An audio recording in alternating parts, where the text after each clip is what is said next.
Joining me now is former White House Press Secretary Sean Spicer. Sean, Trump also refused to say whether or not he had been briefed on the situation, adding further intrigue. Yeah, well, look, I think that there's an element to which he can't talk about certain things. But the reality is, James, that this is either utter incompetence or they're lying. I mean, you stated it perfectly at the outset. You either know you can't tell people they're safe if they don't know what's going on. And when you see this many drones flying overhead over key military installations, over the president's golf club there at Bedminster, New Jersey, you would think that the government would want to know. So this begs the question, truly, are they that incompetent or are they lying? And this all comes on the heels of not knowing whether or not China was sending a spy balloon over a country for days on end. I don't know that these are the most trusted people when it comes to our safety of what's in the sky. Yeah, well, I think you're definitely right about that. And of course, while Americans are distracted by UFOs, something truly sinister is happening on the southern border. The Biden administration, and I cannot believe this, is selling off parts of the border wall. Trump ripped into Biden for what he described as, quote, an almost criminal act. Have a listen. We ordered an additional 200 miles of wall. It's very expensive, and now it's about double the price of what it would have been 6 years ago. And the administration is trying to sell it for 5 cents on the dollar, knowing that we're getting ready to put it up. And what they're doing is really an act. It's almost a criminal act.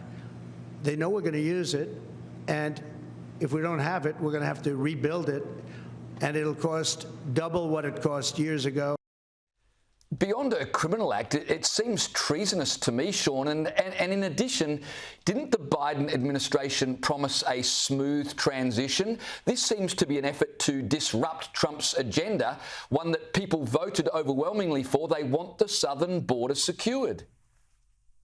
Yeah, this is a real slap in the face of the American people. Look, James, I was down at the southern border probably 4 weeks ago, and there were piles and piles of this wall material that they had been told was not to be touched starting at noon on January 20th, 2021, when Biden was sworn into office.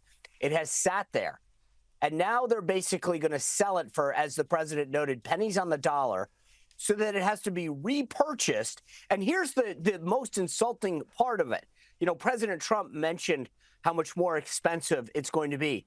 But it's because of the inflation that Biden caused that we're going to have to buy it again at a much steeper price. So they're selling it for pennies on the dollar. We're going to repay for it as taxpayers at a much higher cost because of the very policies that Kamala Harris and Joe Biden lost the election over. I mean, this is really adding insult to injury for so many Americans. Never mind the policy itself that they have allowed to, perpetrate our nation and allow this southern border to remain wide open. But now on the way out the door, to be selling it off the way that they are is just unfathomable. Yeah, I mean, you could not make this stuff up. This sort of behaviour should disqualify the Democrats ever getting back into office for a generation, I reckon. But, hey, James, a lot of people have commented.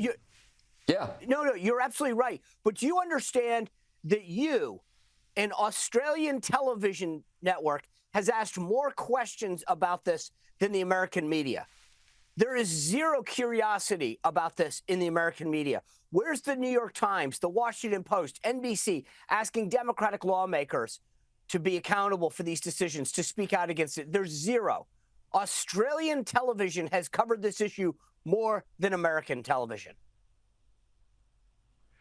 Well, it just seems so obvious, Sean. I mean, it's an obvious story for one, but it's also clearly outrageous. Why the lack of curiosity by the media in the US? Are they just a mouthpiece for the Democratic Party and that's the way it is? Or do they not think it's a problem that people are pouring over the border? I think it's more of the latter. They actually, I think, agree with this. They sort of don't want a southern border. They believe in an open borders policy. Despite the vast majority of the American people supporting President Trump on this issue. So I don't think they're covering it because they don't want to.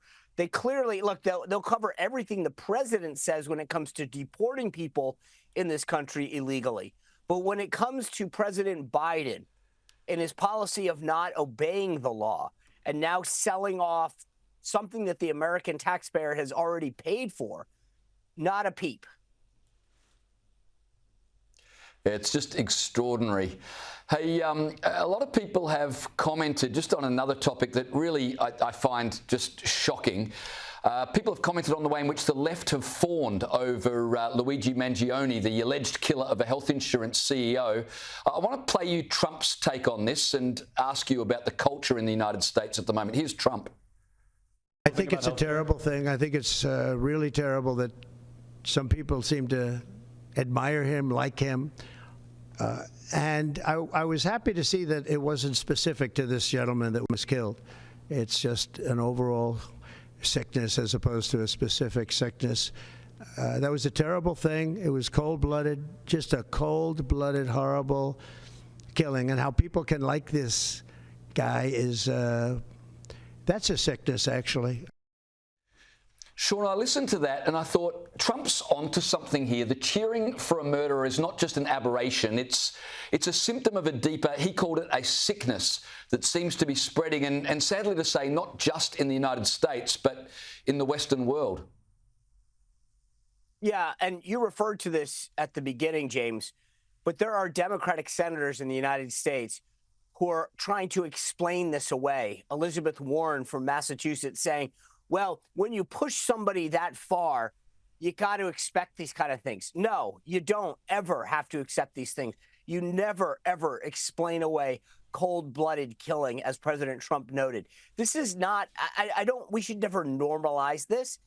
The idea that this man shot a husband, a father, a fellow human being in cold blood on the streets of Midtown Manhattan is not something we should be explaining away or admiring or attempting to idolize. It's disgusting what the left is doing, and it explains a lot about who they are at their core.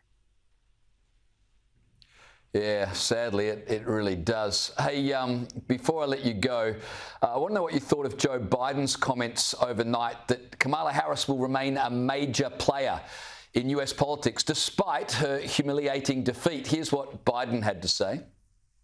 I knew what I was doing, asked her to be my vice president. I knew her. I knew of her. I knew about her. I knew her record. I trusted her. She always served this country with purpose and integrity, and she always will.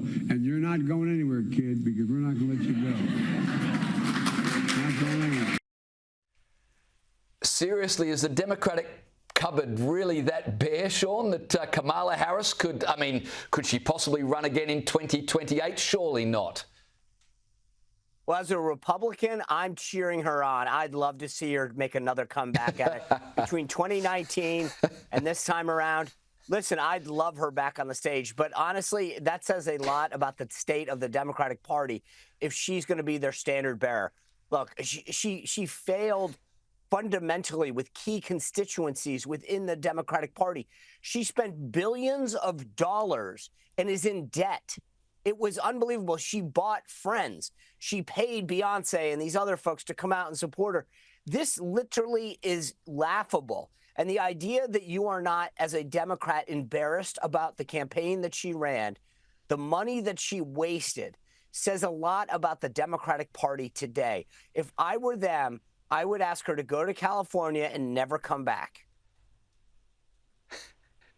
I reckon that just as you're excited that she could be the next candidate, I reckon J.D. Vance would love her to be the Democratic candidate as well, would guarantee he'll succeed Trump. Hey, thanks for your time tonight, Sean. Always a pleasure to speak to you. Always a pleasure, James. Merry Christmas if I don't see you again.